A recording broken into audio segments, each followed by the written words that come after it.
안녕하십니까. 일반학 챕터 9 분자 기하구조와 결합이론의 공개강의를 맡은 황인준입니다. 챕터 9는 다음과 같은 수단원으로 구성되어 있습니다. 먼저 첫 번째 수단원입니다. 원자 사이의 결합과 결합 길이에 따라 저희는 분자의 모양과 크기를 결정할 수 있게 됩니다. 그리고 전자상 사이에서는 반발력이 작용하기 때문에 분자 모양에서 전자상은 서로 최대한 멀리 위치하게 됩니다. 특히 ABM 분자의 경우에는 B원자 사이의 거리가 최대화가 되도록 B원자를 배치합니다.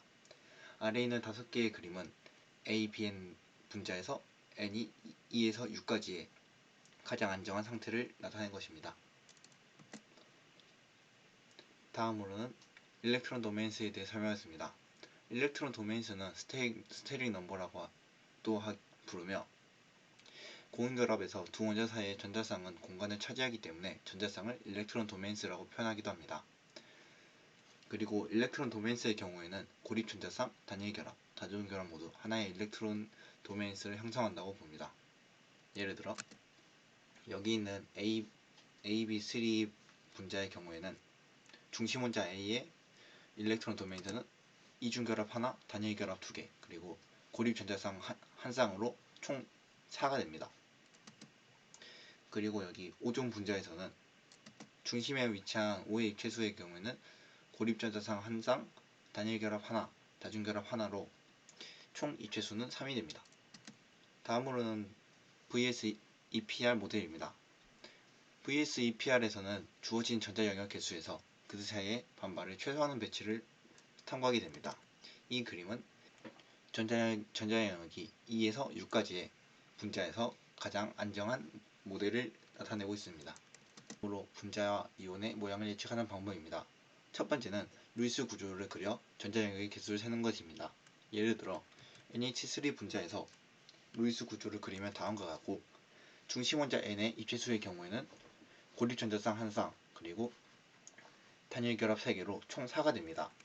이후에는 전자 영역 개수에 맞는 전자 영역 구조를 결정합니다. NH3 분자에서 중심 원자의 입체수는 4이므로 분자의 모양은 다음과 같게 됩니다. 그 이후에는 결합 전자 영역의 개수를 세고 분자의 기하학적 구조를 결정합니다. NH3 분자의 경우에는 단일 결합 3개, 그리고 고립 전자쌍 한 쌍으로 이루어져 있기 때문에 다음과 같은 분자의 기하학적 구조를 형성하게 됩니다. 다음으로는 기하학적 구조에 대해 설명하겠습니다. 분자의 기하학적 구조는 원자의 배치를 따르게 됩니다. 고립 전자쌍 또한 전자의 영역 구조에 기여하게 되지만 분자 구조는 결합의 전자 영역, 즉 원자의 배치만 포함하게 됩니다. 다음으로 고립 전자쌍과 결합각 사이의 관계입니다. 고립 전자쌍은 한 원자에 귀속되어 있기 때문에 고립 전자쌍은 물리적으로 결합 전자쌍보다 큰 영역을 차지하게 됩니다. 또한 고립 전자쌍의 전자 영역은 인접 전자 영역에 더 큰 반발력을 가하기 때문에 다른 원자 사이의 결합각을 압축하는 경향이 있습니다. 다음으로는 다중결합과 결합각 사이의 관계입니다. 2중, 3중 결합은 단일 결합보다 더 큰 전자 영역을 가지게 됩니다. 그로 인해 2중, 3중 결합은 단일 결합보다 더 큰 반발력을 가하게 되고 이로 인해 2중, 3중 결합이 포함되어 있는 결합각을 더 크게 만드는 경향이 있습니다. 예를 들어 아래에 있는 분자에서는 원래는 입체수가 3이므로 각 원자 사이 사이각이 120도가 되어야 하지만 C와 O 사이에는 이중결합이 형성되어 있기 때문에 C와 O 사이에 이중결합이 포함된 사이각이 124.3도로 더 큰 것을 알 수 있습니다. 이제 일렉트론 도메인 개수에 따른 분자의 모양에 대해 설명하겠습니다. 먼저 일렉트론 도메인 수가 2인 선형 전자 영역입니다. 선형 전자 영역에서의 분자의 기하학적 구조는 오로지 선형만 존재하게 됩니다. 특히 유원자의 분자의 경우에는 전자 영역의 개수에 상관없이 선형을 이루게 됩니다. 다음으로 일렉트론 도메인 수가 3인 평면삼각형 전자 영역입니다. 평면삼각형 전자 영역에는 두 개의 분자 구조가 존재합니다. 먼저 평면삼각형은 중심 원자에 고립 전자쌍이 없는 경우에 형성되게 되고 구분형은 중심 원자에 고립 전자쌍이 한 개 존재하는 경우에 형성되게 됩니다. 예시는 옆에 있는 표와 같습니다. 다음으로는 일렉트론 도메인 수가 4인 3면체 전자 영역입니다. 3면체 전자 영역의 경우에는 3개의 분자 구조가 존재하게 됩니다. 먼저 3면체 분자 모형은 중심 원자에 고립 전자쌍이 없는 경우에 형성되고 삼각뿔 모형의 경우에는 중심 원자에 고립 전자쌍이 1개, 구분형은 중심 원자에 고립 전자쌍이 2개 존재할 때 형성되게 됩니다. 예시는 옆에 있는 표와 같습니다. 다음으로 일렉트론 도메인 수가 5개인 삼각쌍뿔 전자영역을 설명하기 전에 삼각쌍뿔 구조에 대해 설명하겠습니다. 이 구조는 특이하게 축방향, 적도 방향에 원자 또는 고립 전자쌍이 위치하게 됩니다. 또한 전자쌍 사이의 반발력을 최소화하기 위해 고립 전자쌍은 적도 방향에 위치하게 되는데요. 그 이유는 전자영역과 다른 전자영역이 중심 원자에 대하여 90도 각도를 이룰 때 그 이상의 각도를 이룰 때보다 반발이 크게 됩니다. 따라서 90도 반발이 상대적으로 적은 적도 방향에 고립 전자쌍이 위치하게 됩니다. 그럼 이제 일렉트론 도메인 수가 5개인 삼각쌍뿔 전자영역에 대해 설명하겠습니다. 삼각쌍뿔 전자영역에는 4개의 분자 구조가 존재하는데요. 삼각쌍뿔 분자 모형은 중심 원자에 고립 전자쌍이 없는 경우에 형성되고, 시소 모형의 경우에는 중심 원자에 고립 전자쌍이 1개, T자형은 중심 원자에 고립 전자쌍이 2개, 그리고 선형의 경우에는 중심 원자에 고립 전자쌍이 3개가 존재하는 경우에 형성되게 됩니다. 다음으로 6개의 일렉트론 도메인 개수를 가진 팔면체 전자영역입니다. 팔면체 전자영역은 3개의 분자 구조가 존재하게 되는데요. 먼저 팔면체 모형은 중심 원자에 고립 전자쌍이 존재하지 않는 경우, 사각볼은 중심 원자에 고립 전자쌍이 1개 존재하는 경우, 평면 사각형은 중심 원자에 고립 전자쌍이 2개 존재하는 경우에 형성되게 됩니다. 예시는 옆에 있는 표와 같습니다. 그리고 큰 분자의 모양을 설명할 때 큰 분자의 경우에는 전체 분자의 기하학적 구조를 다루는 것보다 특정 원자에 대한 기하학적 구조를 다루는 것이 더욱 타당하다고 할 수 있습니다.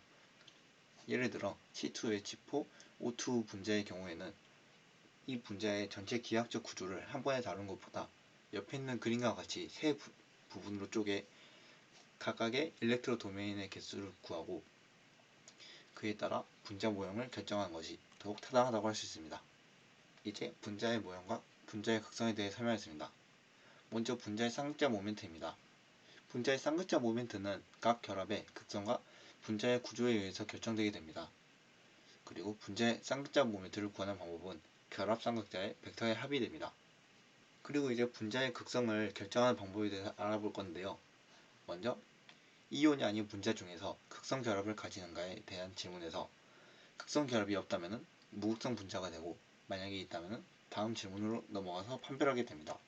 그래서 다음 질문이 전체 쌍극자 모멘트가 0인가에 대해서, 만약에 전체 쌍극자 모멘트가 0이 아니라면 극성 분자이고 전체 쌍극자 모멘트가 0이라면 무극성 분자라고 할 수 있습니다.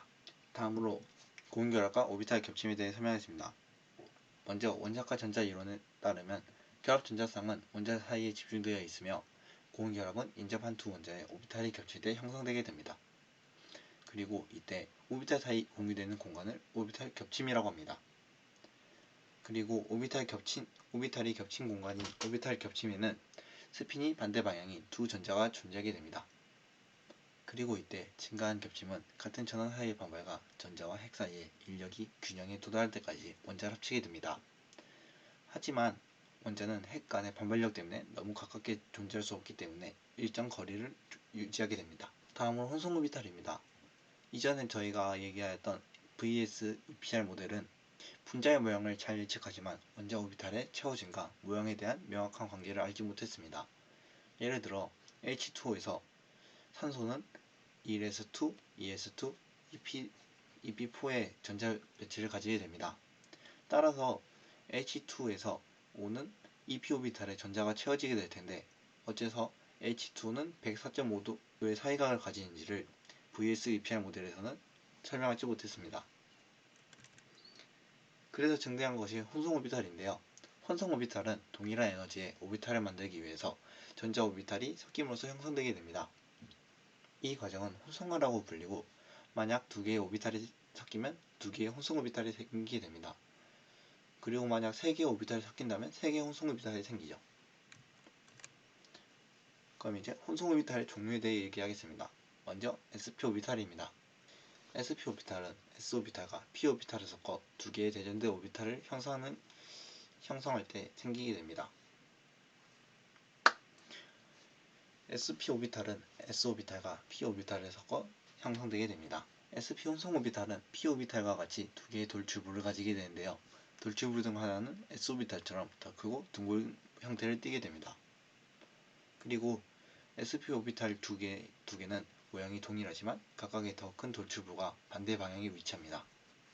그리고 sp 오비탈의 모양에서 두 개의 대전된 오비탈은 서로 180도로 배치되게 됩니다. 원자과 결합 이론에 따르면 전자 영역의 선형 배치는 sp 혼성화를 의미합니다. 그 예시로 BeF2 분자가 있습니다. BeF2 분자에서 베릴륨은 sp 혼성화를 하게 되고 BeF2의 분자 모형은 다음과 같이 선형입니다. 다음으로 sp2 혼성 오비탈입니다. sp2 혼성 오비탈의 예시 중 하나인 BF3의 경우에는 평면삼각형 구조를 가지게 됩니다. 그리고 s오비탈 하나, p오비탈 두 개, 즉 3개의 오비탈이 혼성화됐으므로 3개의 대전된 sp2 오비탈을 형성하게 됩니다. 다음으로 sp3 혼성 오비탈입니다. sp3 혼성 오비탈의 예시 중 하나인 CH4 분자는 3면체 구조를 형성하게 되고 이 sp3 오비탈을 형성하기 위해 es 오비탈 하나, ep 오비탈 3개가 혼성화되었으므로 4개의 대전된 sp3 오비탈을 형성하게 됩니다. 다음으로 sp3 혼성 오비탈의 다른 예시들을 보겠습니다. H2O, NH3는 각각 구분형과 삼각별 구조를 가지게 되는데요. 여기서 O는 2개의 결합과 2개의 고립 전자쌍을 가지므로 전자의 개수가 4개이고 N은 3개의 결합, 1개의 고립 전자쌍을 가지므로 전자의 개수가 역시 4개가 됩니다. 따라서 H2O, NH3 분자의 경우 둘 다 sp3 혼성화를 이룬다고 할 수 있습니다. 초원자과 분자에 대해 설명했습니다. 초원자과 분자는 중심 원자 중에 8개 이상의 전자를 가진 원소가 포함된 분자입니다. 이때 원자과 결합 모형에서는 4개 이상의 결합을 만들기 위해 d-오비탈을 이용해야 됩니다. SF6 분자에서는 6개의 결합을 이루기 위해 sp3d2 혼성화를 이루게 되는데요. 그 과정은 다음과 같습니다.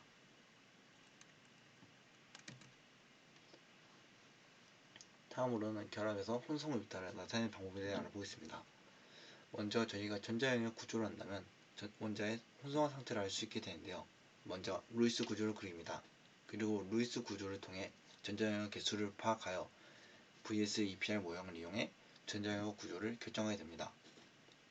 그 이후에는 전자 영역 구조에 전자쌍을 수용하기 위한 혼성 오비탈을 지정합니다. 다음으로 다중결합에 대해 설명하겠습니다.